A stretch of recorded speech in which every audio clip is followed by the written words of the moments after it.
attacks on Saudi Arabia's 2 oil facilities yesterday morning. Houthi rebels in Yemen claimed responsibility for the attack and released drone footage.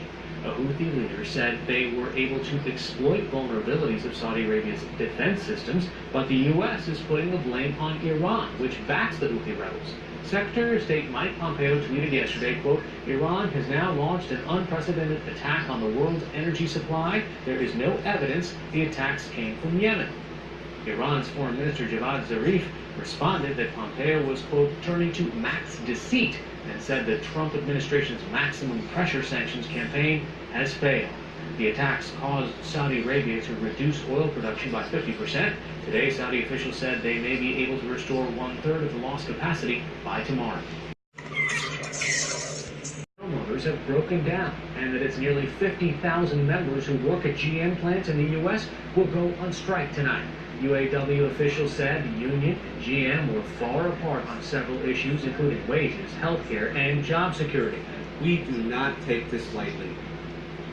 This is our last resort. In a statement, GM said it had negotiated in good faith and offered improved wages and additional U.S. jobs. The UAW's 4-year contract with the automaker ended yesterday, and barring an emergency breakthrough, this would be the first nationwide strike at GM in 12 years. On Friday, the UAW announced that contracts with Ford and Fiat Chrysler would be temporarily extended while the union focuses on GM. Action today to ban flavored e-cigarettes. Calling vaping a public health emergency, Cuomo said all flavors other than tobacco or menthol will be halted in New York as soon as early October. 68% of the use are flavored products. And the flavored products are highly attractive to young people. The move follows statements by President Trump last week that the Food and Drug Administration is studying a similar ban at the federal level. The proposed ban comes in the wake of 6 deaths and nearly 400 hospitalizations nationwide, possibly linked to vaping-related lung illnesses. Government security forces backed by U.S. airstrikes killed 2 senior Taliban leaders and at least 85 Taliban fighters last night. The Taliban spokesman rejected the figure and claimed only 7 fighters were killed and 11 wounded. The Taliban also claimed that one of the leaders was still alive and not killed by Afghan government forces. Fighting between Afghan forces and the Taliban have increased after President Trump called off U.S.-Taliban peace talks last week.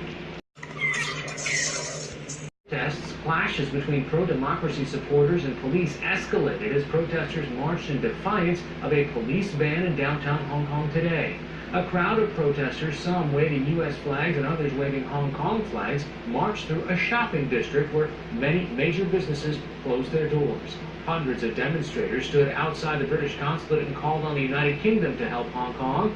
Outside a government office complex, some protesters threw Molotov cocktails over a barricade, and police responded with tear gas and sprayed water laced with a blue chemical.